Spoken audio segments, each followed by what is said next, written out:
Hello and welcome. Today, Angela and I are going to be discussing the myth of Semele. She was a lover of Zeus and, importantly, the mother of Dionysus.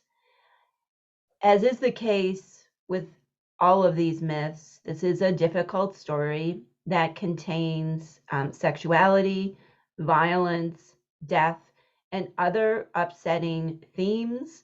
So if you're not in a place to enter into this discussion safely, you may want to skip this episode. And if you're entering into this discussion with us, go in with curiosity and openness.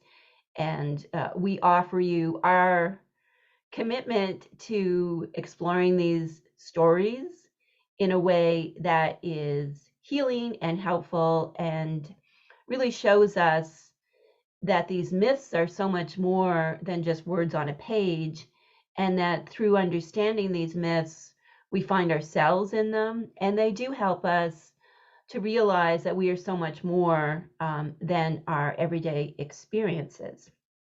So I'll invite you to light your candle as we do our invocation of the spirit of Semele. That's Semele, Semele into our space. So 3 times, we always do it this way in Covina, 3 times in a counterclockwise motion to release any harmful energy. And then we'll do it 3 times in a clockwise motion to protect ourselves into this sharing and learning space. And our blessing for this class is Semele's spirit, her themes, her experiences, how they can help us to learn we are so much more. Here is the Orphic hymn to Semele from the translation by Apostolos Anasakassis and Benjamin Wolko. So just close your eyes and focus on seeing the flame in your mind's eye as I call out to Semele through this Orphic hymn. I call upon the daughter of Cadmus, queen of all, fair Semele of the lovely tresses, of the full bosom, mother of Thyrsos bearing joyous Dionysus. She was driven to great pain by the blazing thunderbolt, which, through the counsels of Cronian Zeus, the immortal god, burned her. Noble Persephone granted her honors among mortal men, honors given every 3rd year. For all mortal men, reenact your travail for your son Bacchus, the sacred ritual of the table, the ritual of the holy mysteries.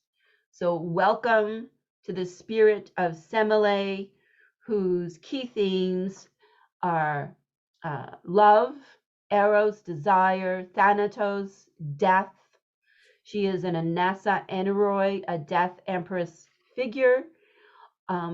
We are also going to be discussing how she was shamed and how basically she couldn't just be left happy on her own, that people had to interfere with her. And also, of course, the theme of rebirth, because she was ultimately resurrected by her son. And also the theme of ecstasy, because we can't talk about Semele and her son Dionysus without talking about like divine frenzy. So hail and welcome to fair Semele, and of course her son Dionysus is never far afield when Semele is spoken of. So Angela is going to give us a condensed retelling of the most widely known version of Semele's myth. So, okay, Semele. The thing for which Semele is best known is usually that she was a priestess who fell in love with Zeus. and died because she was tricked by Hera. Essentially what happened was Hera, jealous wife that she is, approaches Semele with the appearance of an old woman and tells her a story about oh, here at this river, I heard there was a priestess who was seduced by Zeus, and Semele blushes because obviously it's her. And the old woman observes it and instantly starts to criticize her a little bit, like, are you sure it was Zeus? This is kind of a turning point in the story. I will come back to this, because I think one of the difficulties of Semele is that we don't have a lot to go on about her. We have these details of what happened to her, and then we also have her lineage, which you alluded to a little bit earlier. So just to go backwards a little bit, here are some perhaps useful details about Semele, because sometimes I think knowing a little bit more about somebody's family, at the very least, helps flesh things out a little bit. So her parents are Cadmus and Harmonia. Cadmus notably is the brother of Europa, who herself was raped by Zeus. In fact, Cadmus's entire life has been shaped by the fact that he was the one selected by his family to go find her.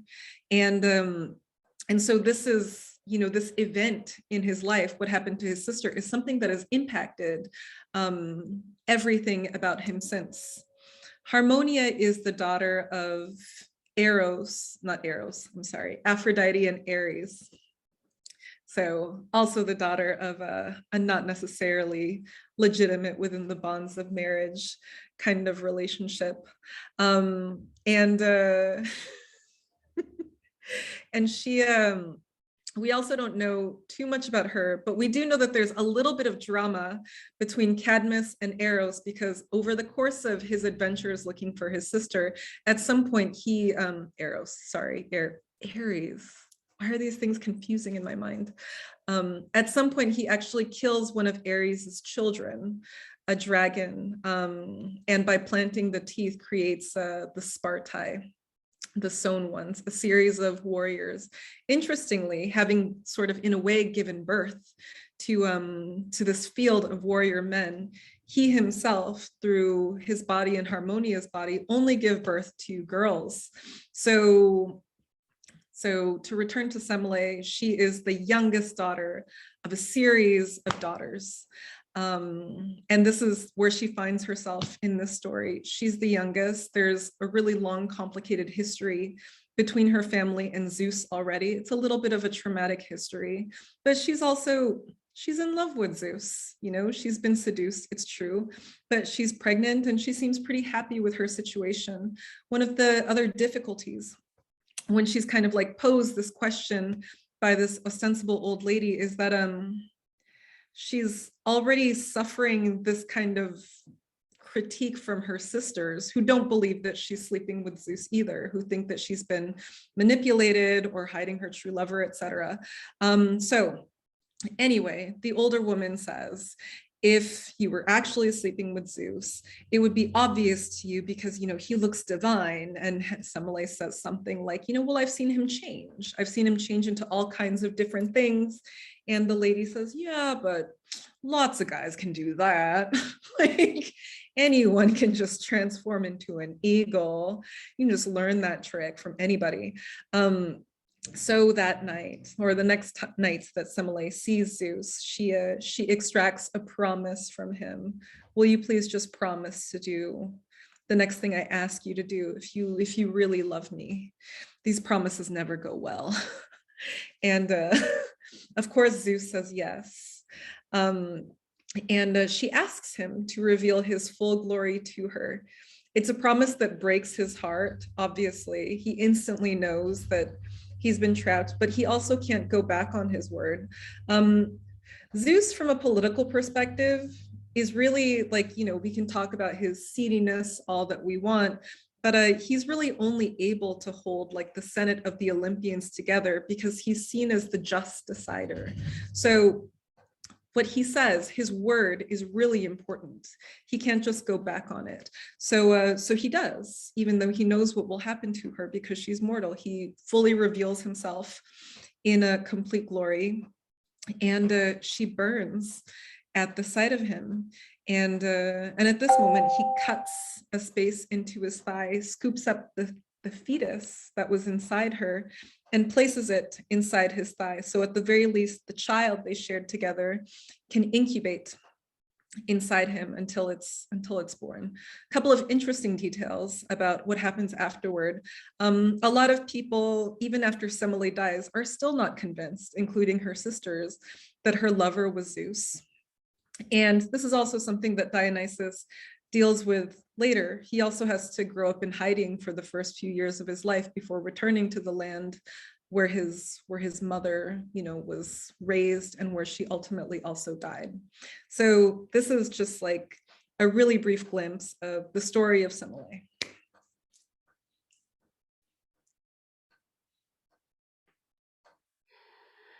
So the story of Semele in some ways parallels like other myths about Zeus and his various women. So there is this idea that Zeus comes down, he takes an animal form. In this case, it starts off he's an eagle, and then in immortal form seduces the woman, and so on. But I think the thing that's different with Semele is that she loves Zeus. Like she already was a priestess of Zeus in the temple. And, it's almost like she was already a Zeus fangirl. She comes from this lineage where, the family has a history of being involved with the gods. So it's a family that has like stature and importance. She's not a peasant girl bathing in a river. She comes from this illustrious family, and she's the youngest, and she's dedicated herself, to being a priestess of Zeus in the temple. And he comes along and he's pleased by what she has done. So she is beautiful. She has her lovely hair and her beautiful bosom and so on. But also, like, it's not just her appearance that draws Zeus to her. It's because she has performed the sacrifices and done the rites and so on, and appeased him through her actions. So I think right from the get-go, this story delineates itself from other myths where it's like, the Zeus or even Hades with Persephone, where, the young maiden did something stupid or did nothing at all except be good looking and be in a certain location. That there's a history that her family has sought to elevate themselves in many ways by association with deities and going on, like you said, these mythic quests. Like, this is a family that wants eminence in society. And she's the youngest girl, off doing her own thing, not interested in marriage like her sisters. She's in the temple honoring Zeus. So she's a different kind of maiden, I would say, right at this story compared to a lot of the other stories. And I think when we look at, so the most popular version of this story comes from Ovid's Metamorphoses. So when we look at like who was writing these stories and trying to understand like what the author would have felt about the character of Semele, it's that she's a different type of maiden. She's a different, she is like them in many ways, but she also has differences. And one is that she does come from this family where social stature is very important. And, like her father and these quests that he's gone on, the fact that he only has daughters, like all of this is kind of going on in the family context. And it's like, how does this family become elevated even more? Well, of course, from an author's perspective, the ultimate kind of like leveling up would be for one of the daughters to, become involved with Zeus, the king of all the gods, right? So, in that sense, the story is very much about like social stature and how does a rich family become even more powerful. And that would be by adding Zeus to the family tree in this really interesting way. What are your thoughts on that?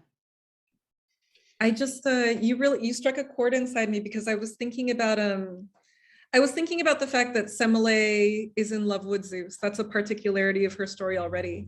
And when you said that, you made me think of the birth of, one of Dionysus's other brothers, Hermes, one of our faves. His mother is Maya, a very shy goddess who lives in a cave. And she and Zeus also have an extremely consensual, secret relationship. But I was just thinking about how Semele's family is really, really tied up in these particular entanglements that they have with the gods, that has created a particular kind of social stature for them, which is why, in addition to her being mortal, the question of whether she's actually sleeping with Zeus or not sleeping with Zeus becomes really important, and why why there's so much doubt about what's happening with her, why people can't really just leave her alone about it.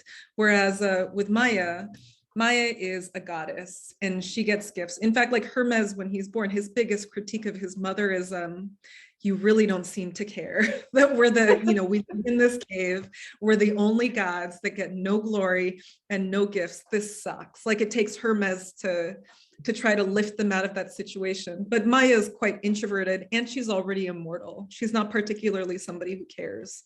Semele is at our level. She's mortal. She's like kind of like Princess Di in the sense that she's tied up in these really complicated family affairs.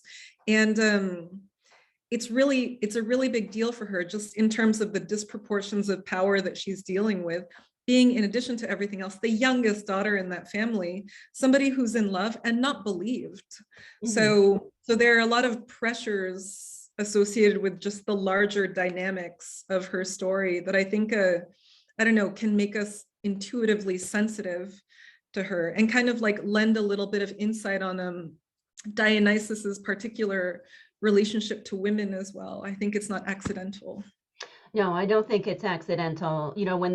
When the authors of these myths were constructing them, I believe that the way Semele is portrayed and her demise, and her family story and her ancestry, that was all very important to them in creating Dionysus.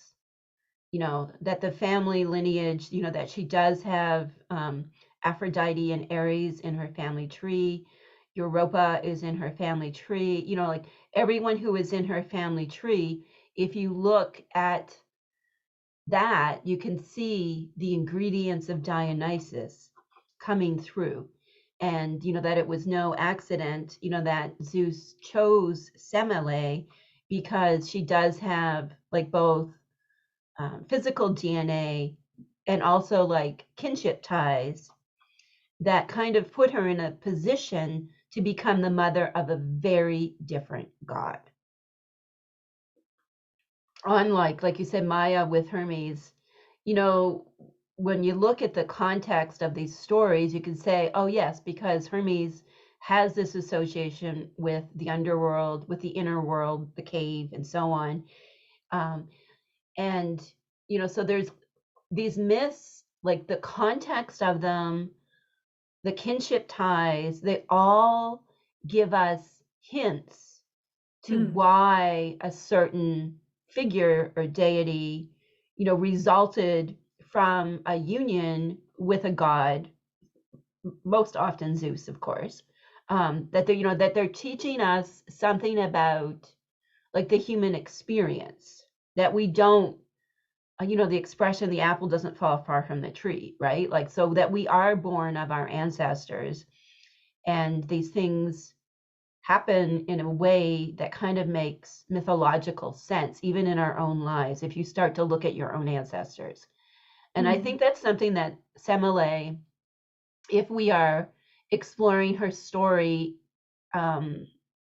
you know, as a parable for making sense of our own journeys, that she offers that kind of opportunity to say, like, how am I, the daughter of this complex family history, and how does that connect to like my eros, my desires, my passion in life, and what might I birth?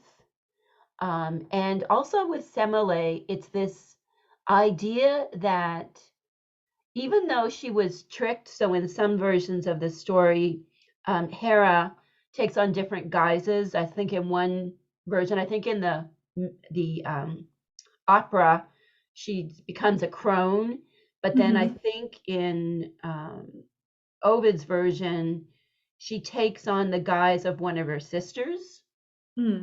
So Hera, or Juno to the Romans, comes to Semele to trick her because Hera, of course, is always jealous of Zeus's unions. And you know, we should do a whole episode just on what's up with Hera. The dynamics Why of is she always doing this? Right? Why? Why, Juno? Why? You know, because Zeus is who he is and he's going to do what he does, but yet you never seem to tire of repeating the same relationship pattern. You know, it's a case study in preoccupied attachment.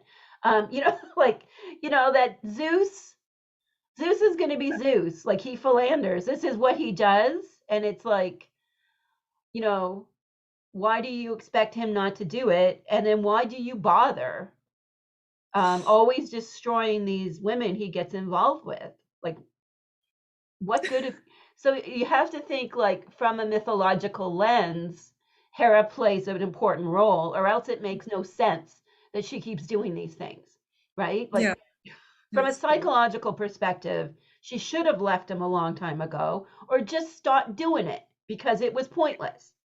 But it's Agreed. like, but there is the mythological idea that Hera, or Juno to the Romans, that she has to show up to correct like the women who dare to try to be more than who they were born to be.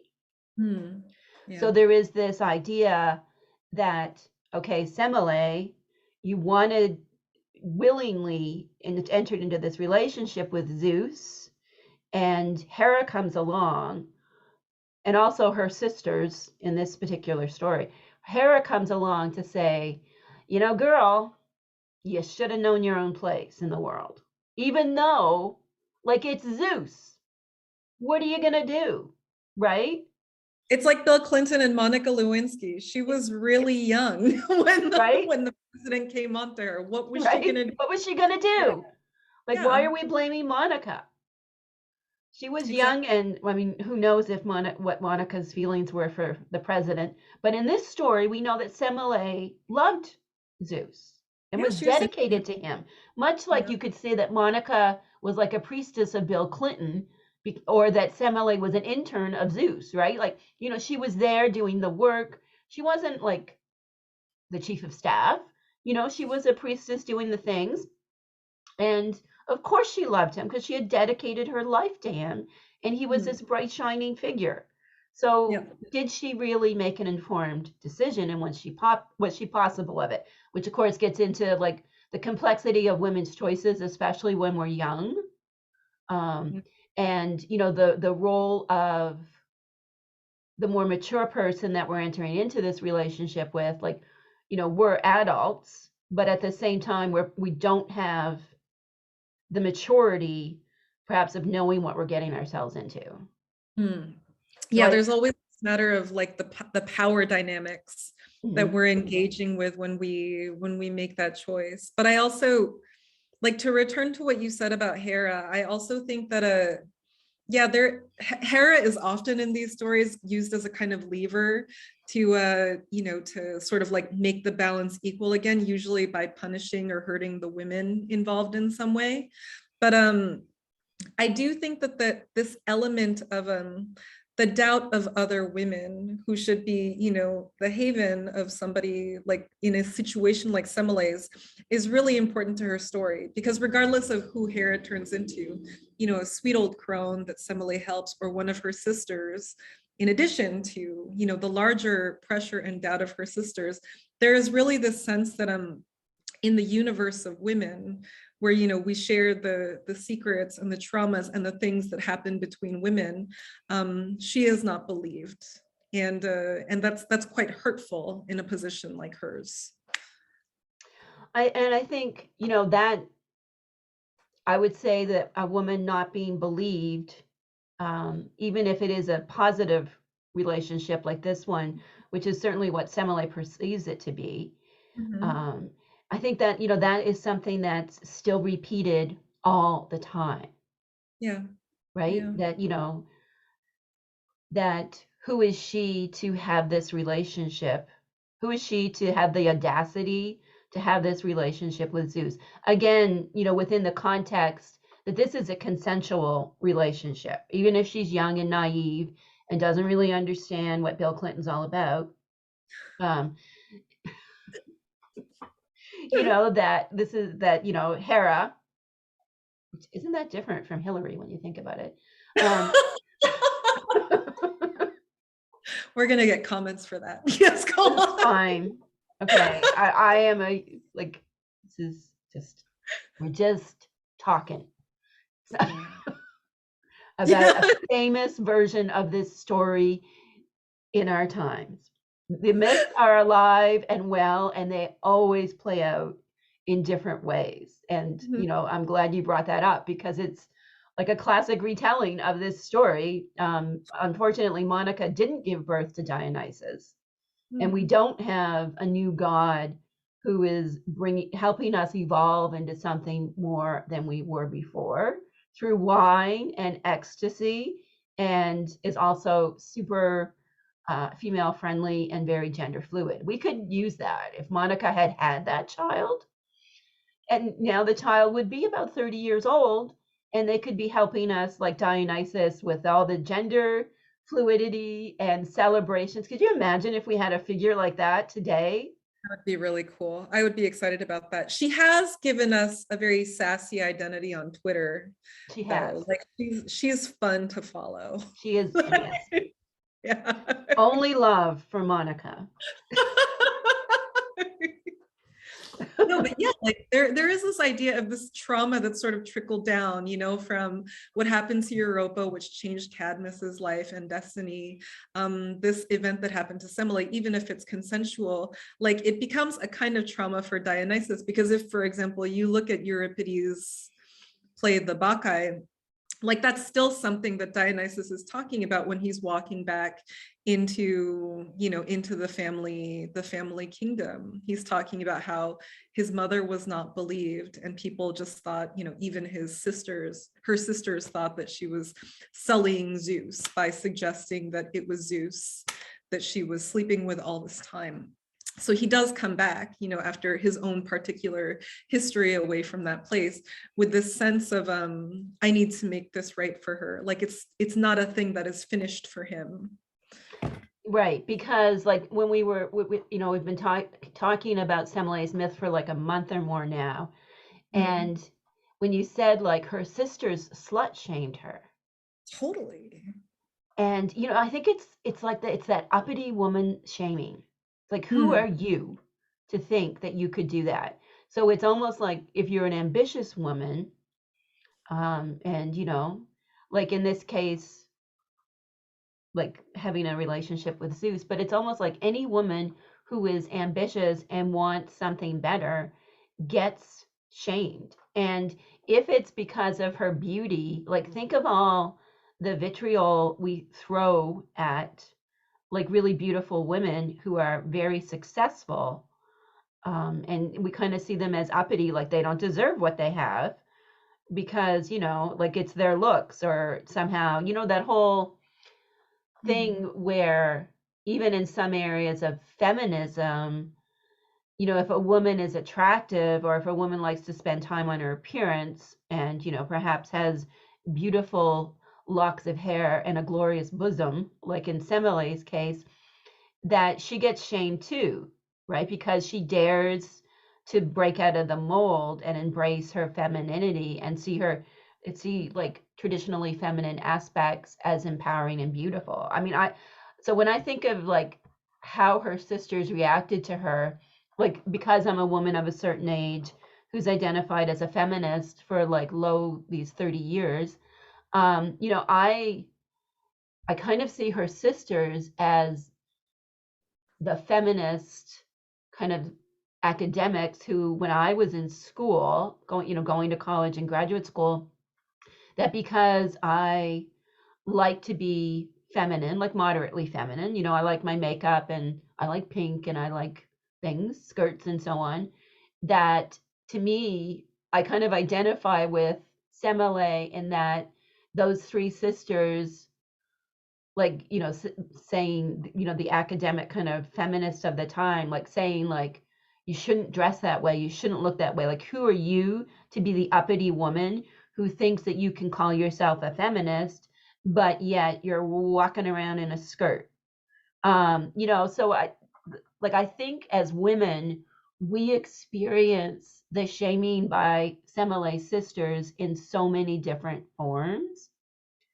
And I think that's a really important part of her story because, like you said, it becomes so important in the back eye and it directly influences how Dionysus interacts with women. And that's why I think, when we first started this recording, we were talking about how Dionysus is a very different god from the rest of them. And I think this relationship between Semele and her sisters, not believing her, kind of seeing her as uppity and ambitious and, not kind of conforming to like the rules and not believing her. I think that whole business, the fact that, in Euripides, the Bacchae, Dionysus comes back, in a way you could say like it's a revenge tale, but that might be a bit misguided, but that he comes back and says, like, I need to make this right for my mother. And then Dionysus' relationship with the Menades, with his women followers, was so much about like liberating them from the confines of Semele's sisters, basically. Like Semele's sisters, you need to do the right thing. You need to not lie to us. No god would ever get involved with you. All of these kind of things that you can almost see like the Menades are the antithesis of Semele sisters. Yeah, I like this a lot. I'm also wondering what you think about, because this is also something that we talked about before the podcast. We were talking about the fact that Semele is often designated as the mother of frenzy. And given that, I don't know, we're talking about all of these really complicated dynamics in relation to her situation, I think that we both agree that this idea of frenzy, just like from a simple surface perspective, is not very fair to her. Like this idea of just sort of like, I don't know, it is interesting though, this idea of like her like surrendering to this larger ecstasy that ultimately kills her, right? Also sounds suspiciously sort of moralistic to me though. Like I'm also thinking about other times when I felt something that could be characterized as frenzied, like that sort of like confluence of really confusing emotions that's happening in a moment like this one. And I wonder if there's a kind of relationship between the idea of frenzy and that whole like constellation of really conflicting and confusing feelings that you might have in that moment as well. Like maybe it's not just this moment of ecstasy that sort of like burns your candle on both ends. I think that's so interesting. So Semele, like Angela said, Semele asks Zeus to reveal his true nature. And because Zeus had previously promised to her that he would always do what she asked, he was oath bound. So in this instance, Zeus displays honor and integrity towards Semele. And he after some cajoling by Semele, who has been duped by Hera / her sister into demanding this of him. Show me who you really are. He reveals himself like it's like the white flame, the pure white fire of the divine that mortals in general, but women specifically, should never stretch for. Like we should never stretch that hard for all of Oh, that masculine glory. And mm, and I think like, and that's like, who is defining frenzy? Like you said, so you and I might define frenzy as like a flurry of activity when we are in a panicked, confused, and perhaps overwhelmed state. That there is too much going on, there is an urgent situation that's important, and we need to deal with it right away, and we get frenetic, like we're, mm, so exactly. I would say that the definition of Semele as mother of frenzy. So Semele, after Dionysus goes into the underworld to bring her back to life, in some of the stories she is renamed Thyone, Thyone, which translates to the mother of frenzy in typically. So I think their frenzy was not kind of like our 21st century version of frenzy. I think it was like a more spiritual frenzy, Mm, but it's also in general, women should avoid this. It's not good. That according to the power structure, to Zeus and all of the figures who are running society, when women dare to go for that frenzy, that will suffer dire consequences. So we should know our place. So I think we're getting back to the sisters were saying this, in the myth, the fact that when Zeus shows her his true self, his true power, that she's reduced to ash. And it also is an allegory for women who dare to seek sexual ecstasy, because mm, many authors interpret this whole scenario with Zeus showing his true self to her and her dying, like as the moment of sexual union, that when Zeus reveals all of his power, which would be like ejaculation, it destroys the feminine. um like like water for chocolate when the couple finally has sex and they're super old and they just die of the joy. right. And that because she has seen the divine, that's fine, she can die now. Mm, That she gets her taste of the divine and that's it. So this myth is so compelling, and there's so many layers to it, and it's definitely one of my favorites. I've been studying it for a few years now because it's so like fleshed out. There's so many different, there's a lot there. And one of the challenges with researching like the history of Hecate is that there is almost no mythology on her. That there's very little, there's pieces here and there, but then with Semele, you have this deep retelling, and then you have like the opera from the 18th century. Like there's lots for us to explore, whereas with Hecate, we have kind of limited existing sources of data that's survived across the centuries about her. So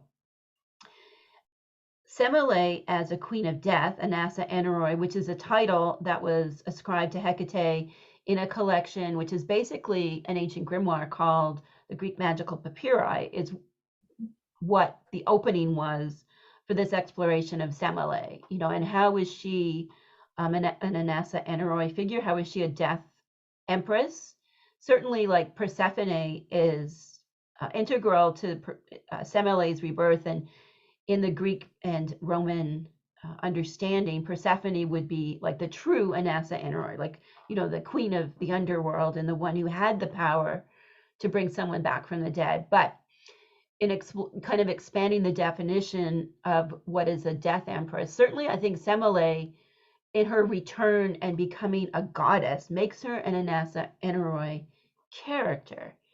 mm, And the fact that Dionysus went after her, like I think we need to talk a little bit about Dionysus' birth, his childhood, and kind of like all of his travails, Yeah. to eventually liberate his mother and have her elevated as a goddess. So she does become, like in the Orphic hymn, a great mother figure. Hmm. Yeah. So where would we begin with Dionysus? So Dionysus, like you mentioned, gets sewn into Zeus's leg and Hmm. then is birthed from Zeus's thigh when Hmm. he's fully gestated. And I think Hmm. with Dionysus, like the fact that he goes from like being in a woman and the traditional kind of view of, okay, so you're a son and you're born of a woman, so your whole goal in life is to separate from the feminine so you can have your own identity. But with Dionysus that happens, but then he gets sewn into Zeus. So part of his journey, like his individuation journey, will be also to separate from the masculine because he was born of both. So in order for him to become like a fully functioning figure, like he needs to not only separate from the feminine but also separate from the masculine, which is like if you look at Athena, who was born out of Zeus's head, like you can see that Athena like really embodies a lot of the masculine characteristics, and at the same time like her journey is to separate from her father as well. So I mean, like 2 3,000 years ago they didn't have like our modern psychological terms for all of this, but they were talking about the same things, that the journey of any child is to stand on their own and separate from their parents. And I think Yeah. looking at who Dionysus' parents are and the fact that he has this dual gestation period really gives us a lot of information about the god that he becomes. So, There's also part of me that wants to, because obviously, he's Zeus gives Dionysus to Hermes to hide him from Hera, and mhm, Hermes takes Dionysus to be raised by the Bacchae of the Nysa. So there's also this element of him being like reconstituted to women, also in order to hide from Hera. And I almost wonder if this time because in this time that he's being raised by these women, it's also meant he has to dress like a girl in order to, make sure that the ruse fits, like Achilles when he was, his mother wanted to hide him. But I almost wonder if this can be constituted as another gestation period, in terms of who he becomes as a fully fledged god. Because he's not like, I don't know, it's also really strange. He's not like Hermes, who starts like, the minute he's out as a baby, he starts like toddling around making mischief in like the full regalia of his power. Or like, Apollo, it's almost like he comes out like fully adult and proclaims he's going to go find temple sites. Like Dionysus has to be gestated again, in fact. Like, do you have thoughts about this? I do. And in some versions of this story, Dionysus becomes a goat, like a kid. Mm. Um, so there's this need, and of course goats were associated with like the goddess and femininity, and there's that whole history.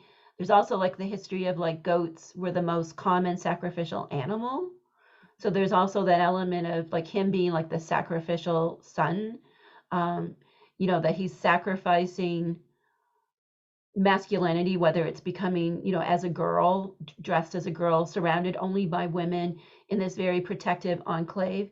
And I think also that Hermes himself, who was very gender fluid in modern kind of parlance, that he is the one who's like, this is what we're going to do. Hera's out to get you. And I'm going to send you to this group of women who are pharmaca, who are medicine women, right? They are going to take good care of you and give you all you need. That I think it's really telling that it's Hermes that does that as well, right? Like there's your mother has been, your mother dared to your mother dared to glimpse like true divinity, and she had to pay a price. But you, as the son of Zeus and Semele, you deserve to be protected, you deserve to be nourished, you deserve this because this is an important union that Mm. occurred. So I think, and the story already like points to that too, that Dionysus will become a very important figure, and that gender fluidity and um, a special relationship where women are celebrated and the wild aspects of women are celebrated. You know, that he wasn't sent to like a very, like, he was sent to kind of a wild place for his childhood. You know, he wasn't sent to like, you know, like in modern, like if we looked at it from a modern perspective, it's like he was sent to like a faraway farm spiritual retreat place.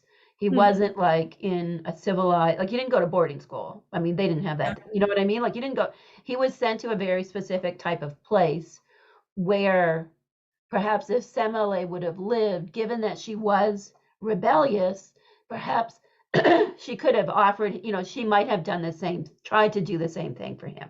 But could she Mhm. have stepped outside of the confines of her family to actually allow Dionysus to have that kind of wild or rewilding childhood? Because I think the rewilding childhood of Dionysus is so important Yes. for who he becomes. Yeah. Yeah. Because yeah, I really love this, because you're also touching upon this idea. We tend to focus on a lot of the wildness of Dionysus. There's a lot less emphasis on what he uses it for. Like Dionysus actually has a strong sense of justice and of balance. And I also just because I love Hermes, like you do, I do think that it's very telling that it's Hermes who makes this choice, who kind of helps sort of like push Dionysus's basket along the river, if you like, because Hermes is also, to go back to this idea of ancestral ties and the metaphor of ancestor as well, what these things mean. Hermes is also a descendant of Mnemosyne, which is a really particular lineage. And it makes him, quite frequently, he's called the one god who's the most sympathetic to the plight of man, but he also expresses the sympathy to other gods. He has this sort of like bittersweet sadness of somebody who can see the larger dynamics of a situation. And I think that he also has a sensitivity to the fact that if his mother had been mortal, this could have been his situation. This could have been what happened to his mother, like they're not very, very different. But yeah, like to speak to Dionysus's rewilding, I don't know, maybe it's worth talking about what happens, when he faces, his uncle who's, married to Agave, Semele's sister, Pentheus, Oh who's yeah, why a don't you tell us a little bit about that because that's really interesting.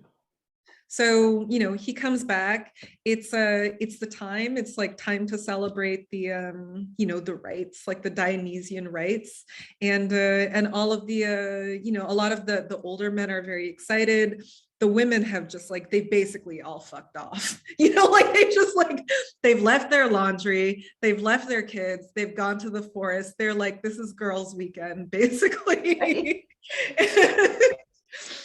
And Dionysus is really happy. He's kind of like a, new god on the block. He's returning to the land where his family, has its origins. His mother was born and where she died, and he's going to see the king. And Pentheus, I don't know, like so much of the story of the Bacchae specifically can be read as a conflict that's just between Dionysus and Pentheus, right? Like Pentheus he's a really stingy king. He's super rigid, really strict with people, doesn't like the idea of these rites, like thinks it's a huge waste of time. It makes people lewd. And notably, like he spends a lot of time ruminating over like what kind of dirty things women are doing out in the forest. It's kind of like, how we talked about the author of the Malleus Maleficarum, like initially when that book like was kind of like when he first produced this book, everybody just thought it was really creepy, and he had like a weird sexual fixation about women. Like it was very clear-eyed, and this is something. Pentheus is a very particular kind of archetype, of like everything has to be pure and rigid and straight. Who knows what the women are doing in the forest, but let's spend a lot of time like just imagining it in a really pervy way, and then later we can think about punishing them. And like Dionysus actually gives him multiple opportunities over the course of this play to revise his opinion and also, rethink his position on like the existence and the legitimacy of himself as a god, and I think in many ways this is almost an echo of what happened to his mother, except that he is a god in this case. He doesn't have to worry so much about what the mortals are thinking about. He is actually the one who has all the power in the situation. It's actually just that Pentheus doesn't see it yet because he doesn't want him to. And notably, like I know that there's a lot of ado made over the fact that Dionysus convinces Pentheus to dress like a woman and go and see just as he wants to, like the dirty stuff that the women are doing in the forest. And it's so notable that they're going and they're sneaking around. It's very comedic.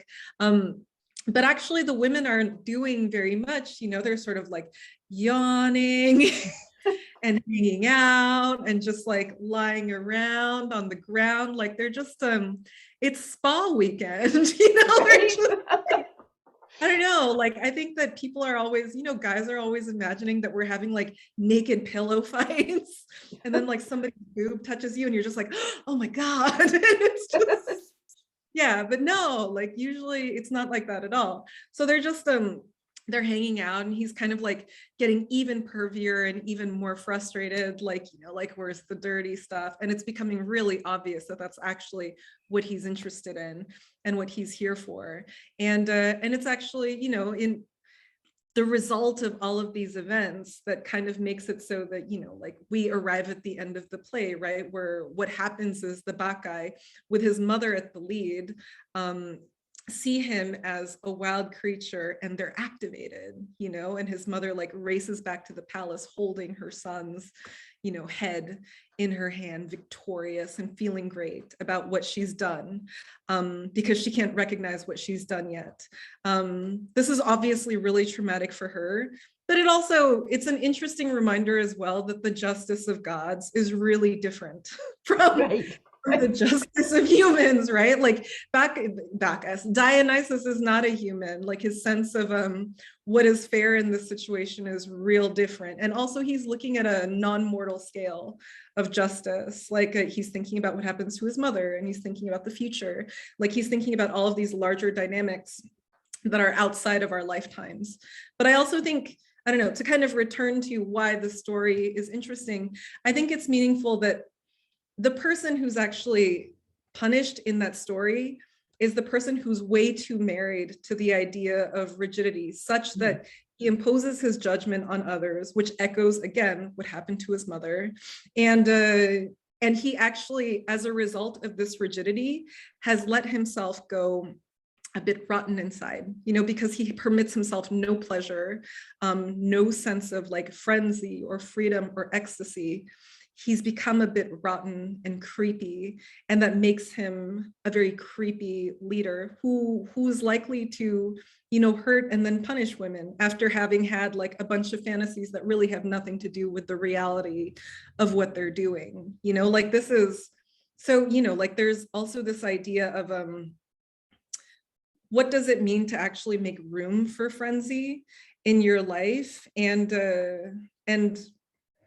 is it more dangerous actually to sort of give in to desire every once in a while than to like utterly reject it? This idea of the shadow, like there's a question of balance here that I'm really interested in.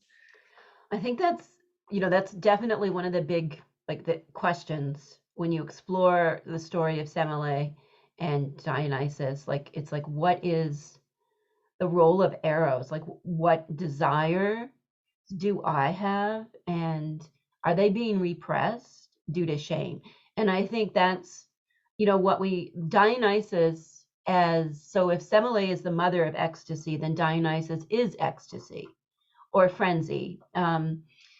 So if ecstasy is this experience of what we could call in modern language like being in the state of flow, that you feel that you are who you truly are on the inside, and whatever that is being evidenced through your actions and your self-expression.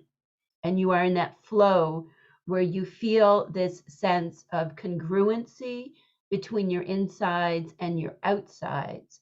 And there is no, like, if people are throwing shame at you because you're not repressing your truth, that you are inoculated against it, that you are so embraced Dionysus and Semele that it's almost like you're protected. Like, yes, I can see people out there who would shame me, like in my example, like being shamed by the feminists for being too feminine. Sounds so strange to say. Or, if you're Semele and your sisters are trying to shame you for loving Zeus, but you do it anyway. Or if you're the women followers of Dionysus, who they're like who in this case, like, the old guy was shaming them for just trying to find like personal liberation and step outside of the societal obligations that they would have had. That if you are the one who can be Dionysian, and be in that state of flow and just be who you are in the world, that is seen as frenzy by the ones who throw the shame because they themselves are so repressed. And, I think this is something that comes out, like we were talking the other day, in like many modern characters, again proving that the myths are alive and well and archetypes are always at work and being expressed through individual lives. So for me, when we were talking about this, I immediately said, oh, this is Jimmy Swaggart, like this character, Dionysus' uncle, basically in the back eye, is he would be his uncle. So like if you're old enough to remember, like the televangelist Jimmy Swaggart and countless other ones. I think there was a more modern version of this, but I forget, and I believe it's like a podcast that you can listen to the whole story of this. So like someone is an acclaimed like minister, and they are very like anti everything, anti-woman, anti-gay, anti-trans, anti just all the antis. Anti, you're not supposed to use drugs or drink alcohol and don't dance, and they're just completely the antithesis of everything that I am. That sooner or later it'll come to light that they actually do all the things that they've built a career and a platform decrying. So because their frenzy has been so repressed, and in trying to repress it, they basically shame themselves the most of all, right, by doing this. So it's like when you have a lot of shame, whether you're Dionysus's uncle or a modern evangelist, or other characters, politicians do this too, right? But these politicians are more like evangelists than actual politicians. That when you're the morality police, then look, everybody else should be ashamed of whatever it is they're doing. I would never do that. Then it's because you're trying to repress that in yourself. And so the person that you're shaming the most is yourself. And like you said, when he gets dressed as a woman, and Dionysus kind of like you said, there is an element of subterfuge in this, but there's also, I think Dionysus is trying to help him. He's trying to be like a release valve. Like, you are so repressed, bro. Like, lighten up a little, put on the dress. And like you need to like have a valve where all of this comes out, because it will ultimately come out in a very bad way. And lots of people will die, and it'll lead to your own ruin, because all you are is like walking, breathing shame. Yeah, And shame comes from repression, right, of ourselves. And invalidation is the other part, which we've covered the invalidation aspect of shame a lot in talking about like Semele, but I think we also need to talk about like how repression leads to shame. And if we're repressing something, like, and it works in our own lives too, like whatever it is that really pisses you off in other people, chances are that's where you carry shame within yourself. Mm. just like in this story, right? Like he was carrying so much shame about arguably like his true nature of just wanting to be rewilded, that he had to like try to control all the women. And who, like you said, and whenever I get to that part of the story, I'm like, it reminds me of so many husbands have said to me and my girlfriends over the years, it's like, oh, like you can't come, we're having a girls' night or whatever. And they're like, send pictures. Like you said, it's like the naked pillow fights. And really, what we do is like have a glass of wine, maybe paint our nails, put our feet up, maybe someone does their hair. It's like what we want in terms of our ecstasy is to get away from you. Like you all think our version of ecstasy is some kind of crazy orgy, drunken orgy, in that Dionysus or Bacchanal kind of idea. But like you said, the actual Menades, for the most part, were filing their nails and just being like, what's so great about this? They ain't here. Yeah, exactly. And that is Exactly. ecstasy. That is what really scares a lot of men about women, is if they don't need them. And that's what Dionysus is all about, right? You don't need them. You don't need the white guy in the suit. I also really like, okay, so this is causing me to think about a couple of things. There's this quote, I think, in my introduction of the Bacchae that alludes to something like Dionysus does not, he does not corrupt, he invokes. And I definitely think that this is sort of the journey he goes down with Pentheus. He's truthful with him the entire time. He's very straightforward about what will happen, and about sort of like the danger and the trouble of the path he's walking down. And Pentheus just like, he's not having it, like, and he kind of lets Dionysus sort of like reel him along, just sort of following his own desires as they flower and as they develop and as they pervert. And I think one of my favorite things about that play, I know it's not the most popular thing, is at the moment when the women are activated, I just think of like even this fantasy that like a guy like Pentheus will have of like, oh, they're having these orgies and they're like tearing apart animals with their teeth. Like even like the most violent things that they're imagining, they're still sort of sexual. Like maybe they're naked while they're doing it, like who knows? I'm really curious to see.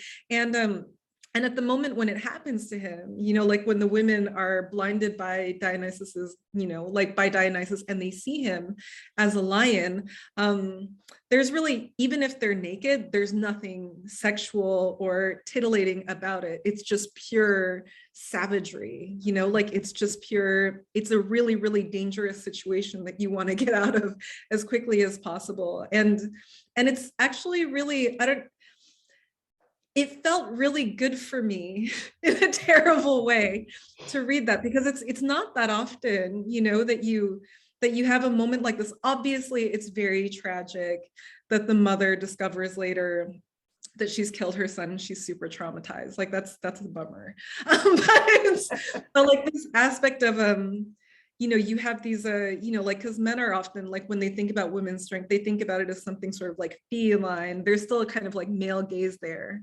and they just like tear him apart. And I don't know about you, but like I can feel like, for example, when I'm walking home alone and I feel a little bit endangered, sometimes I feel like the safest thing that I can do is kind of work myself into a rage, like just kind of like imagine like, okay, what's going to happen if this happens to me? And just like invoke the part of myself that's kind of like, I want blood. I'm the crazy one. Like you don't want to, Right. you want to approach me, And like the feeling that like that is recognized, like there's nothing sexual about that. I'm dangerous. Like I just love that. I don't know how you feel about that. I know, like, so that part, it's interesting, like you said, like, I mean, we can just kind of deal with the reciprocity, like Dionysus' mother was killed, and then the mother kills the son, like there is that full circle moment, um, Mhm. which is always good in a story when things get tied up. So that aspect of the story kind of comes full circle, and you can put a bow on that, even though it's, like you said, it's tragic, right? And Dionysus is so associated with tragedy and the performing arts. And, also the word tragedy comes from the word for black goat. So there's also that whole aspect of Dionysus in being like what is wild and mysterious and feral and animalistic, right? Mm. Like Dionysian tragedy is animalistic in that it's what's not what's moral, but what's right in the moment. So like you said, when there is the glamour cast over him and they see him as a threat, and they are inspired to rage, pure rage, and destroy him, obviously that is horribly upsetting. It's vicious, brutal, and the stuff of nightmares for sure.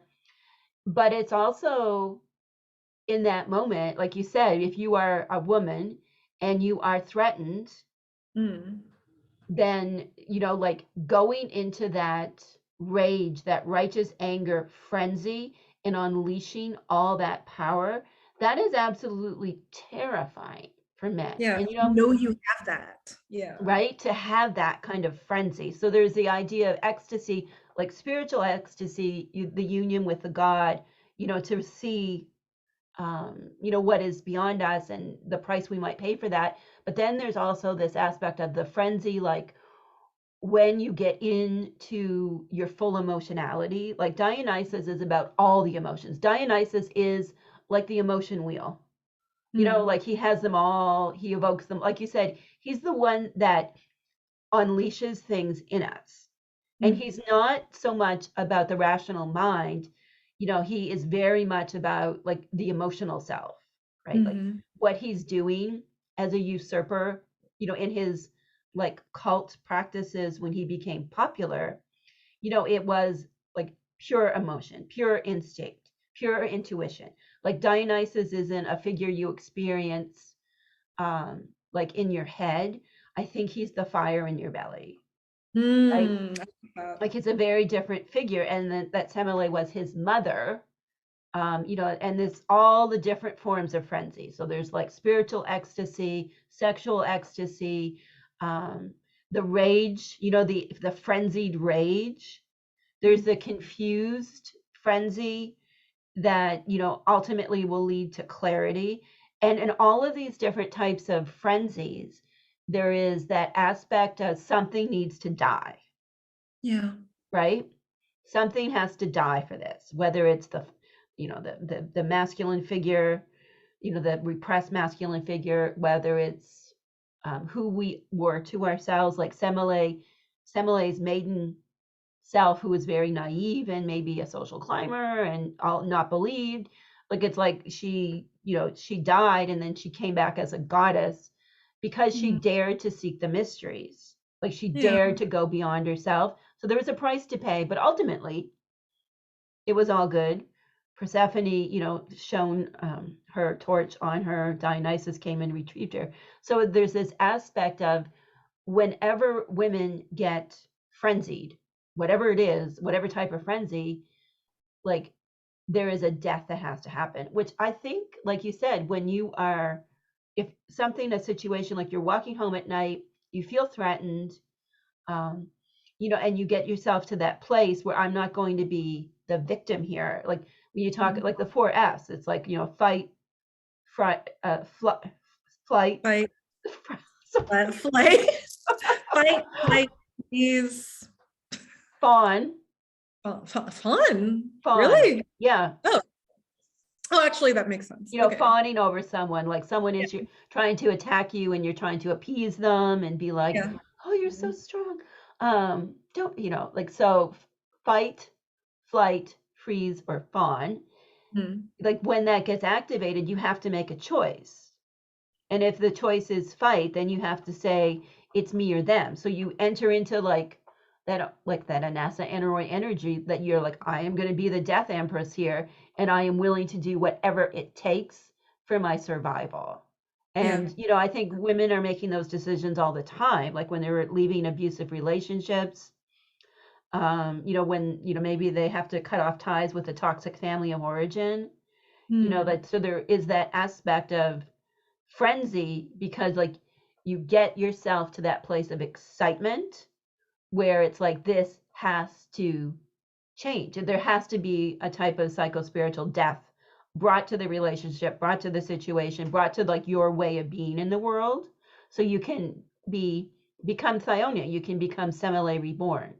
Mm. And like Dionysus or Hermes, some aspect of this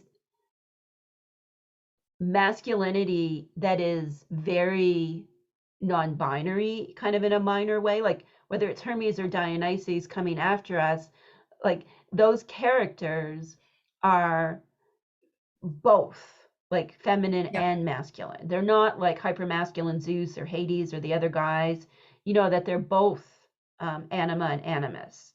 Mm-hmm. Even though like they might be like, we might call them he, but He. I've heard papers and talks where they argue that we should really, in modern language, use they them pronouns for Dionysus and Hermes, because in our Mm. modern understanding, they are very gender fluid. They're not what we think of as masculine, pure masculine. So there's so much to kind of like glean from this the whole story of Semele's journey and her son's journey and his ultimate like retrieving her from the underworld and elevating her to a goddess. And it's also interesting, like looping back to that Orphic hymn, it's the only Orphic hymn that specifically, I read this in a paper, I forget who the paper was by, but I read it in a paper, that it's the only Orphic hymn that specifically mentions rituals. Hmm. Right? So Semele, I mean, because Dionysus was important to the Orphics, Semele was so important that they're like, hey, and by the way, I know you're paying attention to all these other figures, Zeus and Hera and Aphrodite and Athena and everybody else, but over here, just remember that Semele is to be venerated too, as the mother of frenzy, the mother of Dionysus. And, and to me, like when we talk about like our modern rituals and meditations, our modern experiences, like something that you and I discussed quite a bit leading up to this recording is how this aspect of ecstasy, like through movement, because Dionysus to me, like the emotions, the root, and all of that, it's about being in the body, not of Yeah. the mind. And it's like, how do we get ourselves in a more Semelean or more Dionysian frame of being, by like obviously getting rip roaring drunk off of wine and doing all kinds of things, in a sense, can be can be a way of expressing that, and not seeing that with shame.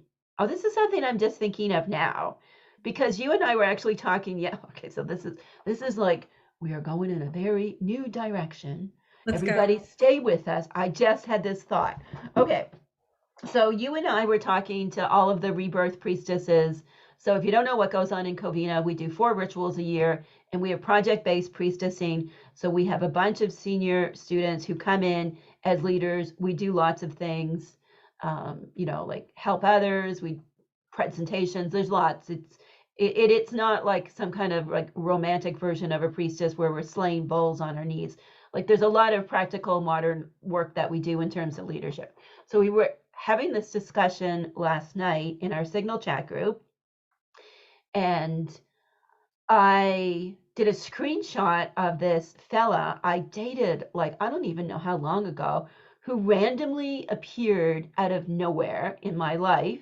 And I said, hey, this happens every year. We do rebirth every year around the spring equinox. Like last year, it was this guy I went to high school with, came out of nowhere. This year, it's like this guy from Switzerland.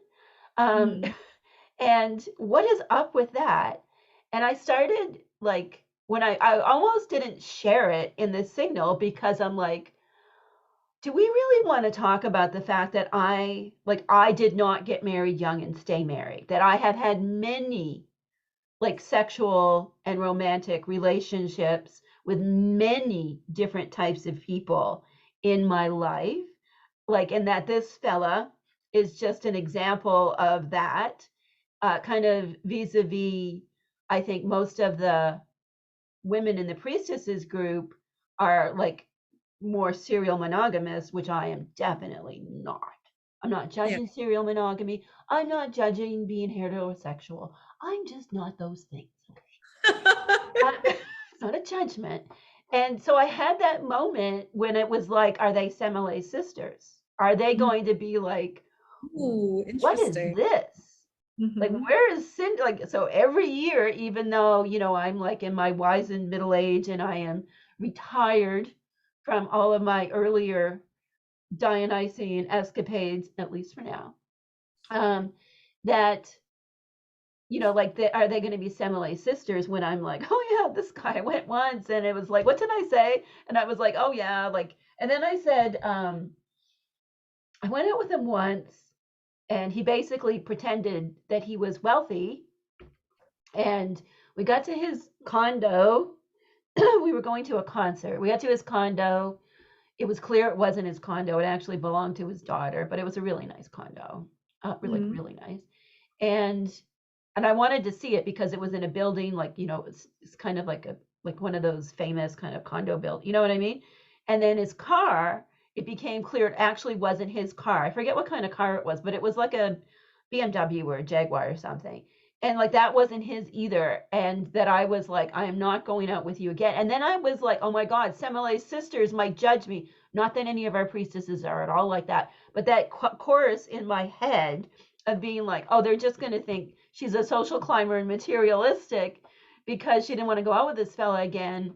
No, it was like, it wasn't that. It was because he was a faker pants. Yeah, exactly. Like, I don't care if you don't have anything. But then that whole, like, the shame around, this is so good because I was like, what am I going to do? Like, my rebirth kind of shame recovery project. I thought it was like my usual business with my family of origin. But I'm like, it's like, why should I feel that just because I haven't been a serial monogamist for most of my life, like, why do I get shamed by that by Semele sisters? And I do feel that, like, when I'm with, like my mom friends, they don't do it. They're not doing it to me. Well, one of them does, but the most of them don't do it. Um, that it's something like Semele's course, or is in my Semele's sister's course is in my head, saying like, Exactly. how dare you live a life outside of the norm? How dare you express your truth this way? And I think that's what, like, isn't that what frenzy actually is? Like, how dare you do whatever it is you're doing?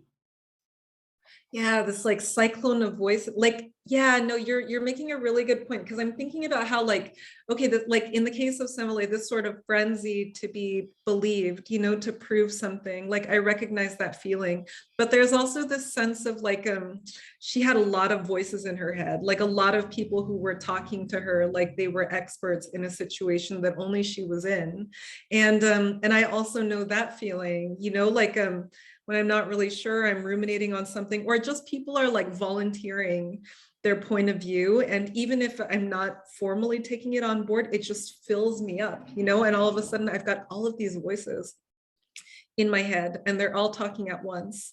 And I can't make good choices that way, or I'll become obsessed with something like, why can't I see him the way that he is? You don't think clearly anymore because you can't hear anymore. And yeah, I really, yeah, this description of frenzy really resonates with me because it's an everyday feeling that's always kind of creeping on the edges of a day, like it's Right. all. It's like it's always there. Is today the day? Because like you said, there's so many inputs, and now like with social media and the internet and everything else, like the voices the chorus in our head of Semele sisters is like Yeah. bigger than ever. It's like, Yeah. you should do this or you should be that. But at the same time, I think there is like that Dionysian surge in society of being like, reducing repression. So that kind of like frenzy where it's like, okay, we are going to be like who we are in the world. But I think, like you said, it's so true. Like, the frenzy is often induced by others because there's Yeah, just too many of them with their ideas talking to exactly. us. Yeah, sometimes it's not on purpose, you know, they think that they're helping you out and giving you advice. But I also like, I just love that dichotomy of like, you know, there was so much shame involved in this situation, or like just fear of doing the wrong thing, or being the naive person that everybody thinks you are. And Dionysus's whole thing is like, no, we're not doing shame here. You know, Right. like you need appropriate outlets for these feelings, you know, like Yes. you need to go out and be naked in the wild sometimes. Otherwise you'll be crazy and you'll be these people, you know, like, and it's not good. It's not good for you. Like, I just, I love that very attractive equilibrium of, you know, like the experience of the mother and the balancing factor of the son. Right. It's so helpful to see ourselves um, as like our own exciters to frenzy, and like, and how do we choose to go into that state of being? Like, is Mhm. it we're getting caught up in what other people are projecting at us, or are we, putting in our earbuds, cranking up the dance music, and just letting ourselves be lost to it? Because that can be a really simple expression, Yeah. like, the idea of, Dionysian uh, sexual explorations is obviously, to me, very attractive, but we can express it in these kind of like micro ways. We don't need to do ridiculous, outrageous things that are not safe for us.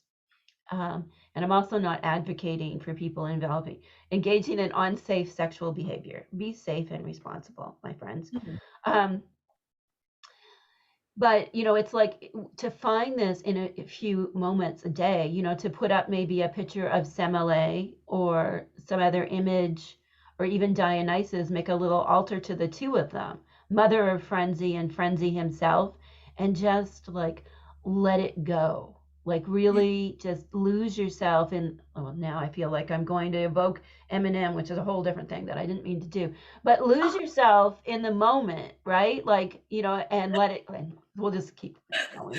The moment you own it. You never let it go. You only get one shot. Do not miss your chance. Anyway, sorry.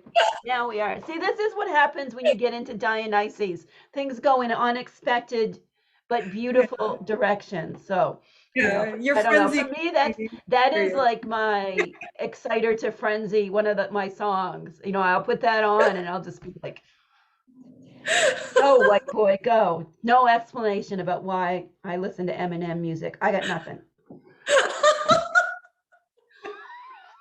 The thing that worries me about this now, though, because I still feel like deep inside me, I'm that kid who like drove through the nice neighborhood with like the rap music on really high and the windows down. And I feel like I'm still that person.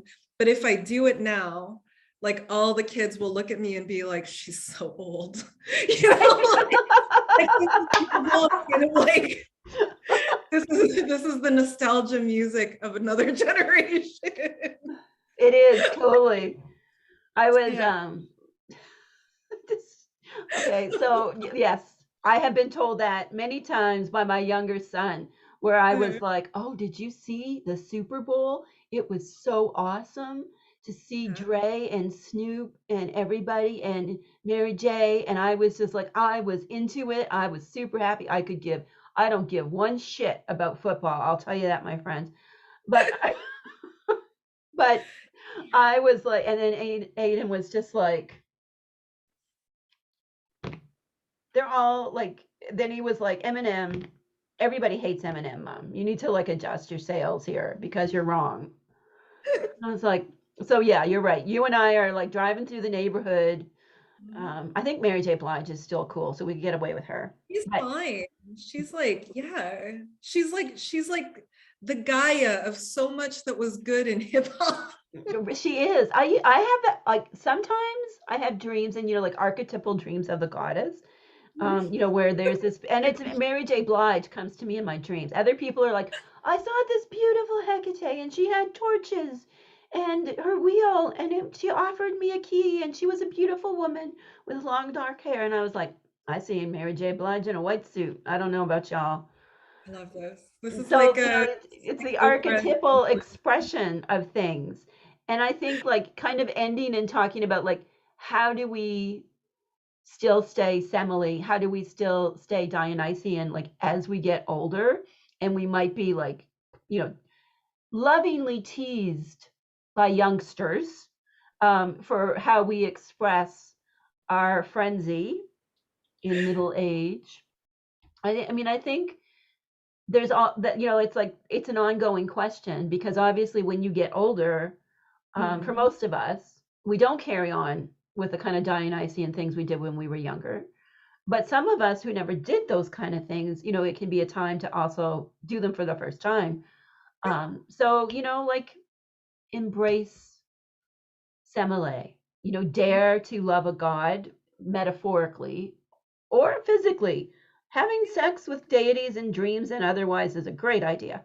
Um, so, like how do you embrace your inner Semele, whether it's just, music or not allowing yourself to be repressed, coming out of the closet, whatever your closet may be, if it's about some kind of gender identity or the broom closet, if you identify as a witch, whatever your closet is. I think Mhm. Semele is about inspiring us to come out of that closet and have that kind of rebirth. And, Yeah. know that like when we dare to see ourselves as divine, which is what she did with Zeus, that it may cost us our old life. But let me tell you, our new life, we might go through our own underworld journey, but our new life is going to be a hell of a lot better.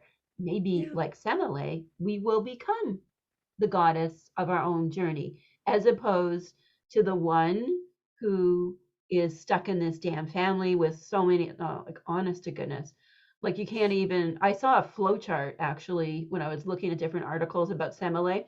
It was a flow chart just explaining her freaking family.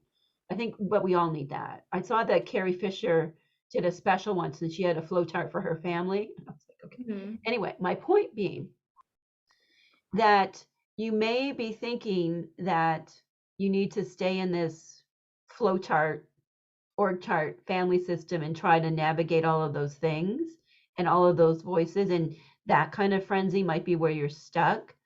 But there is a choice where you can see yourself as something greater and take that risk and be reborn into who you truly are. And, like Martha Beck, the great author and life coach, she has this quote, and I think it's a most fitting quote for us to end on. Like your old life is going to your new life is going to cost you your old one. Semele got to be a goddess, the mother of Dionysus, and so expressive of like feminine energy and ecstasy and liberation, but it did cost her her whole life. Yeah, that's true. That's true. So to wrap up, you got any final thoughts, because we've got a little bit of a verse to finish on here. You got any final thoughts before we wrap up? No, I'm pretty happy with that actually. I love the way that, I don't know, like I just love this sense of, like what you were saying about Semele, like don't listen too much to what's happening outside of you. Like you really have to at some point just sort of like trust what's happening, what's blossoming inside of yourself, like you'll know, You'll and know. other people don't necessarily. I like this. And that illumination, when you get that aha moment of seeing Zeus's white fire lightning bolt thing, um, that what you birth could be truly phenomenal, but it Mm, will cost you your old life. yeah. Okay, so this is a section from the Semele opera. Very interesting. The opera of Semele from Handel. And if you Google that, if you really want to fall into this rabbit hole, you can watch performances of this opera on YouTube, which is interesting. So I thought I would end with this bit of a benediction from Apollo, who shows up in this opera, when he talks about Semele's great sacrifice, what she has brought death to, and what she is birthing through her physical death. So Apollo is speaking to everyone who is distraught about her death, and he says, "From tyrannous love you shall quickly be freed. From Semele's ashes a phoenix shall rise, the joy of this earth and delight of the skies. A God he shall prove more mighty than love. And that when we bring death to what is keeping us from expressing our ecstasy, that there is great joy that ensues. So thanks so much for hanging out with us as we wandered through Semele's story. It's been great fun. And I look forward to our next exploration, which I think Corey's on schedule, isn't she? The young Persephone? Okay. Yep. So until next time, bye. Bye.